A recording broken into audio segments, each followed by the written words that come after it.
E aí, família, firmeza? Mais uma aula chave para nós. Então, na aula anterior, o que, que a gente fez? A gente proclamou a independência, então agora esse território, aquilo que a gente chamava de América Portuguesa, vai passar a ser chamado agora de Império Brasileiro. Né? E a gente vai ter como figura central desse império, né, a figura política central de representatividade, né, Dom Pedro I, nesse primeiro momento, certo? Mas como todo suporte para a sua administração, para que ele se mantesse no poder, aquela elite que foi toda ela articulada e muito bem organizada, feito dentro de um pacto com Dom Pedro I, a elite, aquela oligarquia agroexportadora escravista. Beleza? Agora, o que é importante aqui? Lembra que eu falei no final daquela aula? O que o vestibular gosta de exigir de você? O que mudou, por exemplo, com a independência? Com a vinda, né? Com a vinda da família, com a descoberta do ouro, mudou algumas coisas. Com a vinda da família real, mudou algumas coisas aqui nesse território. Com a independência, agora com a administração da América, da administração do Império Brasileiro, unicamente seguindo os pilares e as diretrizes dessa elite da escravocrata, que tipo de Estado vai se constituir? É um pouco do que a gente vai falar da aula de hoje, beleza? Então, só passando aqui basicamente, né, a gente vai falar da Constituição de 1824 e o modelo de sociedade imperial. O que é importante, né? Não, vamos passar. Além disso, a gente vai falar da Confederação do Equador e do período regencial. O que é importante a gente compreender aí? Compreender o diferencial dessa Constituição de 1824. Além disso, analisar se a transição, né, para o Império proporcionou mudanças sociais significativas para as pessoas mais pobres da sociedade. Ou seja, a gente tinha um modelo de sociedade, né, calcado em cima de uma aristocracia rural, certo?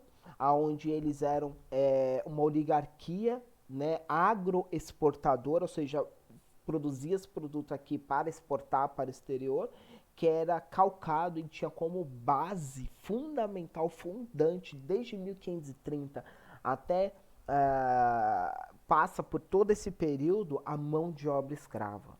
Beleza? Então a independência, o rompimento administrativo acontece. A gente vai ver como que fica essa questão da escravidão.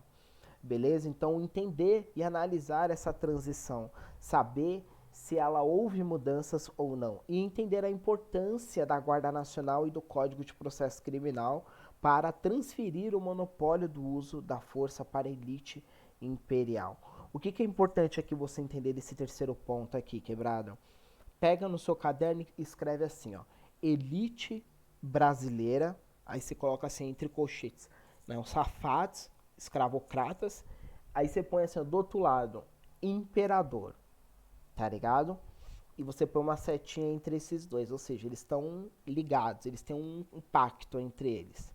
Esse pacto, você conecta a setinha e puxa um tracinho embaixo, né? E você vai ver que tipo de sociedade é essa. A gente vai começar a partir desse momento. Então, a Constituição, o que é importante você entender da Constituição? É entender tudo como divide, como é separado, os nomes das coisas? Não. É você entender que tipo de sociedade é essa que essa Constituição mostra. O que é uma Constituição? Basicamente, uma Constituição são as leis gerais que vão dar base, ou seja, o chão que vai fundamentar o convívio, como deve ser o convívio. Ou seja, a Constituição vai falar quais são o limite, qual é a liberdade, o que você pode fazer, o que você não pode fazer, entendeu?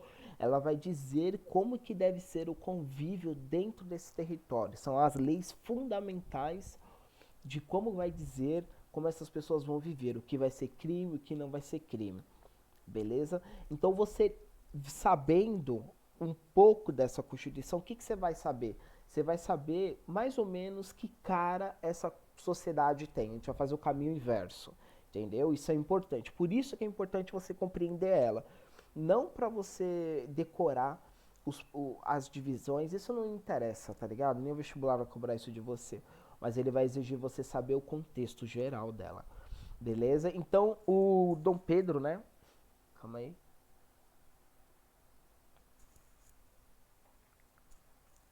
O contexto basicamente é porque com a proclamação da independência, né, e a constituinte feita, a elite da América Portuguesa, em 22, eles fazem uma eles fazem uma constituinte e eles apelidam essa constituição de Constituição da Mandioca. Não é essa constituição. Essa Constituição de 24 é outra. A Constituição da Mandioca é uma anterior a essa. A Constituição da Mandioca, basicamente, ela é escrita pela elite. E o que, que ela dizia? Ela limitava o poder do imperador. Ela dizia que o imperador não poderia aprovar nada sem o consentimento do Congresso, nenhum imposto. Então, o que, que ele fazia, basicamente? Ela limitava todo o poder de Dom Pedro I. Dom Pedro I sentiu-se traído por essa Constituição. Ele mandou o exército lá no parlamento, fechou o Congresso, certo? Com o exército. Olha que interessante, ele fechou o Congresso com o exército e a partir desse momento ele reescreveu junto com os seus ministros uma nova Constituição. E essa ficou apelidada de Constituição de 24, a primeira Constituição do Brasil. Tá? A Constituição de 24. A Constituição de 24, basicamente, ela foi ortogada, ou seja, ela não foi votada, ela não passou pelo Congresso, ela foi imposta. Dom Pedro assinou e falou, essa aqui é a lei e acabou, foda-se. Quem não quiser, cai pro pau que eu tenho um exército, tá ligado? Basicamente. E por ela, o monarca era considerado inviolável e sagrado, né, que todos os portugueses que aderissem a esse processo de independência, né, seriam considerados, eles teriam nacionalidade brasileira também, ou seja, podendo usufruir das leis que a Constituição decretasse. E o monarca constituía-se então um sistema de monarquia constitucional, ou seja, uma monarquia que tem rei, imperador, que tem uma constituição que rege as leis, e hereditária, ou seja, de pai para filho, né?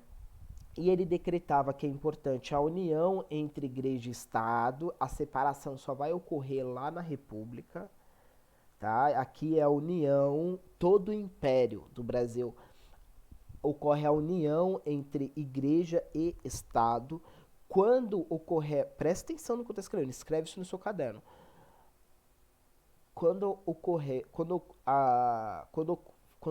Calma aí. Quando chegar no momento da proclamação da República, uma das questões que vai potencializar a proclamação da República é a relação entre igreja e Estado. Entendeu? Então anota isso, que isso vai ser retomado lá na República, ou seja, aqui no começo, lá no final isso vai ser rompido. Beleza? E o voto censitário direto aberto, ou seja, censitário, quanto mais dinheiro você tem, mais direitos políticos você tem, direto, ou seja, a pessoa chega lá e vota, e aberto, todo mundo tem que saber seu voto. É muito mais fácil você coagir uma pessoa então, certo? E basicamente ele dividia, essa Constituição ela dividia o cidadão em três classes, certo? Não é importante você lembrar o nome das classes, mas se quiser lembrar, foda-se. Mas assim, não é importante você lembrar. O que é importante? É você ver que quanto mais dinheiro censitário, quanto mais dinheiro, mais poder político você tem. Aí você vai ver nesse slide quem pode fazer as coisas aqui. Quem tem direito político, certo? Lembrando que direito político dá o poder da pessoa fazer leis que vai determinar o rumo da nação, beleza? Então, o cidadão passivo são aqueles que não alcançavam renda suficiente para ter direitos políticos, ou seja, 99%. Os cidadãos ativos votantes, que era outra classe, que tinham renda suficiente para votar, mas não para se candidatar. Aqui, em grande parte, a gente tem uma classe média e uma parte da elite, certo? E os cidadãos ativos eleitores elegíveis, que tinham renda suficiente para votar e se candidatar a cargos públicos. Ou seja, quanto mais renda você tem, se você é elite da elite, Aqueles cara podre, mano, tá ligado? Que só é dono de escravo, explora a mão de obra escrava, tá ligado? Se você é membro desse grupo muito seleto, entendeu? De que você consegue pôr todos dentro de uma casa, tá ligado? Desse grupo muito seleto dessas pessoas, você consegue se candidatar e consegue ainda votar. E os seus filhos, as pessoas que estão abaixo, né, que frequentam os seus coquetéis, que frequentam as festas, né, dessa elite escravocrata, né, que consegue essa riqueza através da exploração da mão de obra escrava, né, de povos que eram livres, né, e eles acabam através da coerção, da violência, né, subjugando esses povos nesse sistema de escravidão. Então, a partir desse momento, essa elite que circunda essa nata, né, esses safados da elite, né, eles votam neles. Então, assim, ficou claro, né, gente? Quem organiza o sistema político? Só quem é cagado no dinheiro, e é eles que estão sustentando e dando base. Eles que fizeram um pacto com Dom Pedro. E essa elite, basicamente, quem é? É uma elite agroexportadora, certo? Que explora a mão de obra escrava. Beleza? A Constituição divide aqui é uma coisa importante que às vezes cai. Então faz uma estrelinha aí no seu caderno. Né? É a separação do poder executivo, legislativo e judiciário. Isso aqui é normal de todos os estados modernos, certo? A partir aí de Montesquieu. Então a gente tem o executivo, que é ocupado pelo imperador ou os ministros responsáveis pela execução das leis. Então é aquele grupo que executa a lei, o imperador ou o presidente. Né? O poder legislativo, que é a Câmara dos Deputados, que são aqueles deputados e senadores que são eleitos por voto. Então aqui, quem vota aqui? Né? A elite da elite. Né? E o poder judiciário, que são os juízes e os tribunais que zelarão pelo cumprimento das leis. Esses três poderes, basicamente, é o que a gente tem hoje. Só que essa Constituição, ela traz algo novo. Ela traz um quarto poder. Então você precisa anotar isso com todas as cores possíveis, porque geralmente quando cai Constituição de 24 e esse período, cai o poder moderador, e são questões extremamente difíceis por serem diretas e não dar ferramentas nenhumas para vocês resolverem elas, sabe? É uma pergunta direta, crua, horrível para fazer esse tipo de questão, certo? Então anota aí com as canetinhas, né? Que é o poder moderador. O que é esse poder moderador? Ele é um poder, além do executivo, legislativo e judiciário, tinha um quarto poder, o moderador. Esse poder moderador, ele atribuía ao imperador, ou seja, quem ocupava esse poder? O imperador. O imperador também ocupava o poder executivo, tá vendo? Imperador no executivo e imperador no moderador. E qual que era a função? Escreve aí, função do poder moderador. Regular outros poderes. Regular o poder judiciário, legislativo e executivo. Ou seja, ele está acima desses outros poderes. Se o imperador que ocupa o poder moderador quiser fechar o Congresso, ele pode fechar. Isso não será encarado como um golpe ou como um crime, porque isso é uma prerrogativa do poder moderador assegurado pela Constituição de 1824. Beleza? Então, o poder moderador ele é um poder ocupado pelo imperador para que ele regule os outros poderes. O que ele quer, basicamente? Ele quer concentrar o poder na sua mão e que se os outros piscar fora da linha, ele é chicote estrala, entendeu? O poder moderador, ele é um poder que concentra um poder autoritário, entendeu? Ele pode fechar o Congresso se ele se sentir descontente com alguma votação no Congresso, ou caçar mandatos de juízes, né? Ou prender juízes sem ser crime, entendeu? Porque é uma prerrogativa do poder moderador.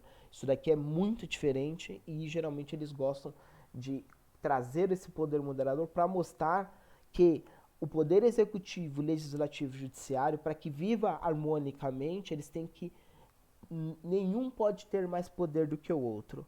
Quando um quer ter mais poder do que o outro, a gente vive num estado extremamente autoritário. Então essa Constituição de 24 ela tem esse poder moderador e ela constitui-se como um Estado extremamente autoritário politicamente, tá?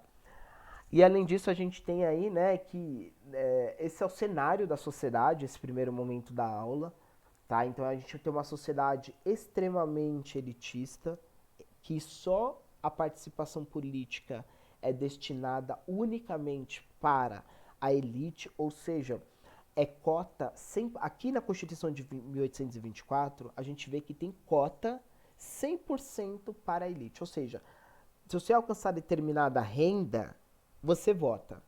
Se você não alcançar, você não vota. Ou seja, uma separação, uma cota. Ou seja, de 1824, presta atenção, até 1889, a gente tem uma cota na Constituição assegurando participação política 100% para membros da elite. Ou seja, se você alcançar determinada renda, você tem direito a participar da política. Pode votar. Se você é mais rico ainda, você além de votar, você pode se candidatar. Entendeu? E as pessoas de 1824 até 1889, uma cota, olha a quantidade de anos, 100% para a elite. Ou seja, a elite brasileira coloca na Constituição de 24, assegurada por Dom Pedro, aliando-se a esse pacto, né, uma participação política unicamente dentro da sua classe. Isso é muito importante. É uma sociedade extremamente desigual, tá ligado? Extremamente desigual. Além disso, essa Constituição ela não abole a escravidão. Isso é importante. Por quê? Porque a base da agroexportação dessa elite, desse mercado agroexportador dessa elite, é feito em cima da exploração da mão de obra escrava, de povos africanos livres e de brasileiros que nasceram, né, de descendentes africanos, de povos africanos que nasceram aqui no continente da América Portuguesa. Então a exploração da mão de obra dessas pessoas, né, era caráter muito central e fundamental dentro desse pacto. Então, dentro do pacto, lembra que eu falei, ó, elite e o imperador. Eles têm uma relaçãozinha. Essa relação você vai escrever em cima que chama pacto. Dentro desse pacto tem a união entre a igreja, ó, a união entre a igreja e Dom Pedro, ou seja, Estado e Igreja se torna um só. Então, Dom Pedro é líder do Estado e líder da Igreja. Anotou isso? Anota isso. Então, esse é o primeiro caráter desse pacto entre Estado e Igreja, religião. O outro caráter desse pacto é entre a elite e Dom Pedro. A elite, Dom Pedro, ele faz um pacto muito forte que é a manutenção da exploração da mão de obra para o comércio exterior. Ou seja, que toda essa exploração mantida já desde 1530, ela se mantesse aqui, assegurada por Dom Pedro I, assegurada pelo Estado, entendeu? Ou seja, que a mão de obra escrava fosse assegurada, né, como prática normal, né, fundante desse império brasileiro. Então, o terceiro impacto é a questão da mão de obra escrava, certo? Só que ocorre nesse estado um novo momento, um momento de que nem todas as regiões, né, elas vão, como posso dizer assim, concordar com esse modelo de Estado que está se criando. Então, surge em Pernambuco, né, mais uma vez, né, a Confederação do Equador. O que é importante dentro dessa Confederação do Equador?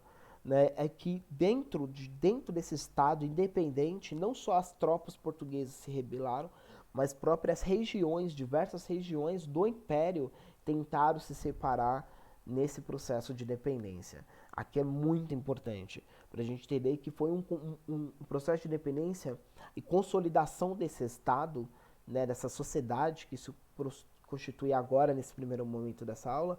A gente tem aí, né, que diversas regiões elas começam a tentar se romper desse sistema de governo, desse Estado brasileiro que está se constituindo. E sobre o governador, né, deposto Manuel de Carvalho Paes, né, o movimento separatista republicano surge dentro de Pernambuco. O que esse movimento ele declarava? Ele tem uma carta, né, que ela circulou por diversas regiões e eu vou lê-las aqui para vocês terem uma noção mais ou menos como é que era os interesses dessas pessoas. Eu vou perguntar o que vocês acham dela lá na monitoria. Ouviram? Então já presta atenção e lá a gente vai ter que discutir ela, tá? Só dessas impressões, o que vocês acham? Bem simples mesmo, tá? Não é nada, não é nenhuma resposta elaboradíssima, tá? Então vamos lá, abre aspas. Não é preciso, brasileiros, neste momento fazer a enumeração dos nefandos procedimentos do imperador, nem das desgraças que acarretamos sobre nossas cabeças por havermos escolhidos, enganados ou preocupados tal sistema de governo e tal chefe do poder executivo. Brasileiros, salta aos olhos a negra perfídia. Sabe o que é perfídia? É safado, mano. É tipo traidor safado. Entendeu? Aquele cuzão que não pode confiar. Então, ó as ideias desses caras, mano. Brasileiro, salta aos olhos a negra perfídia, abre aspas, safado, são patente os reiterados perjuros do imperador. Nossa, aqui foi... Chamou o imperador de traidor, mano. E é tal conhecida nossa ilusão ou engano em adotarmos um sistema de governo defeituoso em sua origem e mais defeituoso em suas partes componentes. As constituições, as leis e todas as instituições humanas são feitas para os povos e não os povos para elas. O que ele quer dizer com isso? Né, interessante. Aqui, nesse primeiro momento da aula, a gente falou que tipo de Estado estava se constituindo. E aqui nesse trecho, né, você pode travar aí para você lê-la com calma. Aqui nesse trecho, eles estão também descrevendo esse Estado. Né, e eles estão descrevendo de um ponto de vista diferente. De um ponto de vista não da elite, mas de um ponto de vista que eles não estão felizes, hein, cachorro. A gente vê que eles chamam o imperador de traidor safado, mano. Aquele que não dá pra confiar, tá ligado? Aquele traiçoeiro, mano. X9, entendeu? Então a gente vai refletir um pouco disso daqui lá. E eu quero que vocês tragam pra mim o que vocês, lendo isso, o que vocês veem, o que vocês sentem, né? O que eu penso quando eu leio isso? Que tipo de país era esse, né? E a gente vai falar um pouquinho mais desse perfil dessas pessoas para ajudar vocês nessa reflexão. Né? O grupo era uma revolta urbana, popular, né? Média popular ali, os liberais radicais, uma classe popular mesmo, pessoas livres, né? Alguns escravos, bem poucos, né? Decidiram extinguir o tráfico negreiro. Além disso, convocaram o recrutamento geral para enfrentar as tropas monarcas. Então eles levantam sim espadas, eles conseguem constituir um exército muito forte, né? Só que aqui é interessante a gente ver que decidiram extinguir o tráfico negreiro, né? Essa pauta, ela batia muito forte com uma das questões centrais do Estado brasileiro, que era a mão de obra escrava, que eu pedi para vocês anotarem, lembra? Então, nesse momento, a gente vê, né, que esse movimento ele era um movimento muito antagônico ao tipo de Estado e tipo de exploração da mão de obra que ia ser realizada aqui dentro. Então, o projeto político da Confederação do Equador era um projeto antagônico ao projeto político do Império Brasileiro, dessa elite dessa aristocracia rural brasileira, dessa elite, é,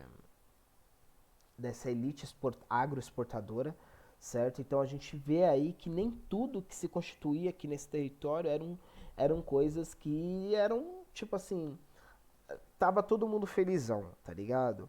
E esses pontos diferentes de vista é importante para vocês verem com um olhar mais crítico sobre esse período, porque só passar por cima a Constituição de 24, às vezes pode parecer para vocês, era uma sociedade ruim, pá, mas quando você vê um relato, né, e inclusive as pautas que eles tinham, né, vocês conseguem ver que a situação, né, naquele momento era muito tensa e muito tensionada com um projeto de político diferente, necessário e diferente. O exército imperial, né, com mercenários ingleses, né, com vários empréstimos, né, reprimiu a revolta e fuzilou os principais líderes, incluindo Frei Caneca. A Confederação do Equador, né, ela uniu Ceará, Rio Grande do Norte, Paraíba, Pernambuco e Alagoas, ou seja, a primeira região já colonizada em 1530, né, já a primeira chegada em 1500, né, em 1530 como a principal região econômica, que depois foi substituída, né, e ficou como uma segunda opção, mas foi substituída a partir da descoberta do ouro no Sudeste. Essa região passou por diversas dificuldades econômicas, né, a região que tinha os grandes engenhos de açúcar, inclusive tem essas fábricas e essas plantações, inclusive até hoje, certo? Não os engenhos, né, mas essas plantações de açúcar, tudo, como também a gente tem no interior de São Paulo agora, em todas as regiões, inclusive na no arco do desmatamento da Amazônia, que é importante vocês lerem sobre isso, porra. Então aqui, voltando, né, a Confederação do Equador, a gente pode ver que ela uniu diversos estados que passavam por diversas dificuldades econômicas e basicamente eles queriam o quê? Um movimento republicano que queriam se separar, formar um novo estado, um novo país, certo? Aonde aquelas demandas fossem estabelecidas, certo?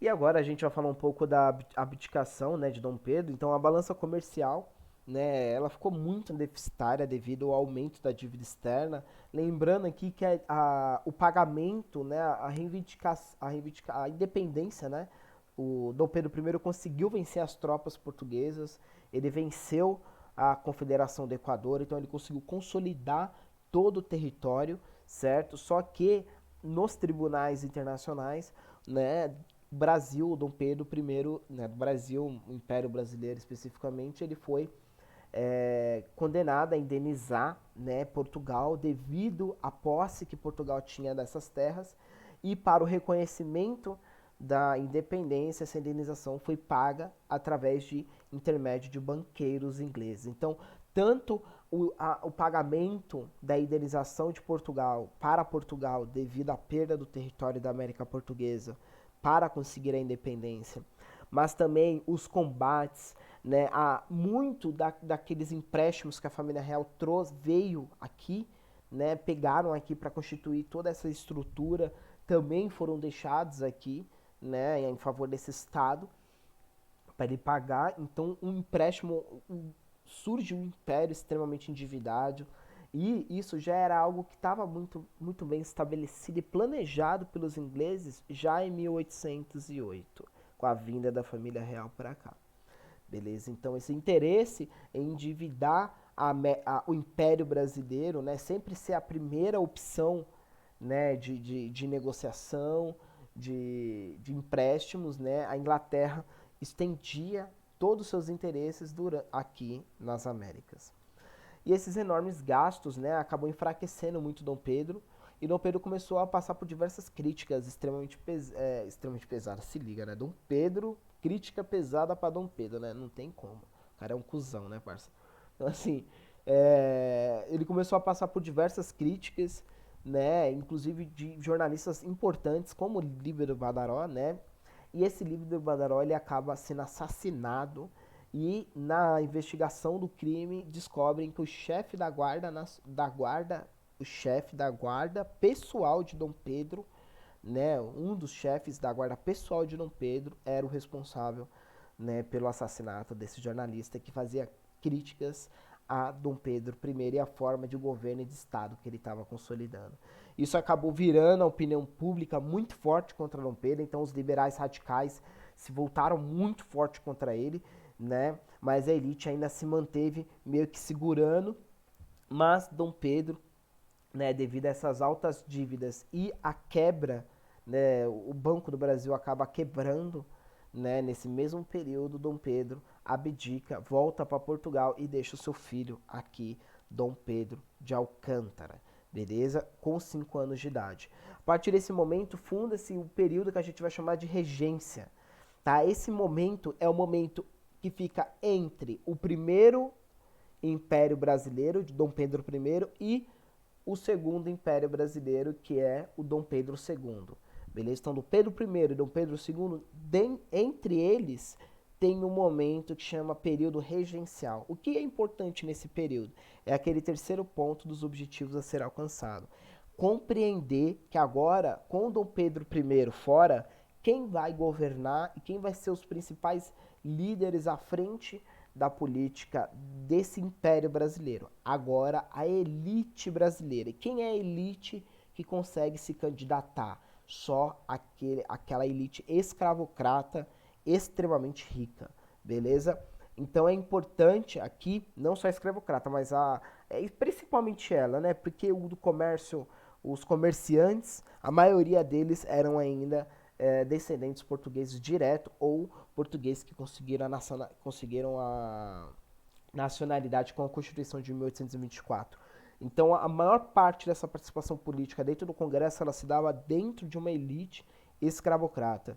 E essa elite agora passou a administrar esse Estado de forma provisória até Dom Pedro II ter a maioridade. Então, nesse momento, essa elite vai fazer um movimento muito importante. Anota nesse momento. Anota essa porra. Ela vai fazer um movimento de concentrar o poder em suas mãos. Lembra que eu falei lá atrás? A elite, ela tentou, antes da Constituição de 24, fazer uma Constituição, que era chamada de Constituição da Mandioca, onde ela concentrava o poder na mão dela e limitava o poder do imperador. Dom Pedro I fechou o Congresso, cancelou essa Constituição e decretou a Constituição, ortogou a Constituição de 24, que dava amplos poderes para eles, inclusive o poder moderador. Com a saída de Dom Pedro, o que essa elite vai fazer de forma oportunista? Tentar novamente concentrar o poder em suas mãos. Vai ter duas coisas muito simbólicas desse período, tá? E a gente vai ter que falar e trazer isso em ponto para vocês saberem. Então ele readmitiu os ministérios brasileiros, né, deposto por Dom Pedro I, suspendeu o poder moderador, anistiou prisioneiros políticos e convocou eleições para a permanência, a regência. O primeiro ponto é a criação da Guarda Nacional.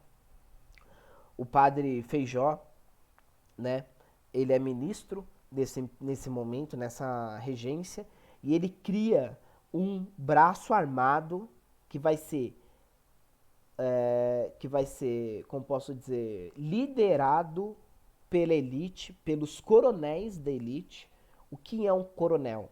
O coronel, ele é um título que você compra, ou seja, você tem que ter um determinado nível de riqueza para conseguir comprar esse status e ser chamado de coronel, certo? Esse coronel, ele vai liderar e vai mandar na Guarda Nacional. Essa Guarda Nacional, ou seja, ela é submissa, presta atenção, não ao Estado, mas sim à elite. E essa Guarda Nacional, basicamente, ela é uma milícia armada, ou seja, é uma tropa militar, paramilitar, armada, uniformizada, certo? Que está sob comando, e o único comando da elite da América Portuguesa, beleza? Isso é importante. Agora, essa Guarda Nacional, ela pode inclusive guerrear, ela pode confrontar o exército do Estado, caso o Estado se volte contra a elite, entendeu? Eles estão concentrando o poder na sua mão, eles estão criando um exército que vai ser chamado de Guarda Nacional, é uma milícia, por isso que não pode ser chamado de exército, porque exército é do Estado, eles criam uma milícia, entendeu? Para se proteger. Além disso, eles criam um código de processo criminal. Esse código de processo criminal,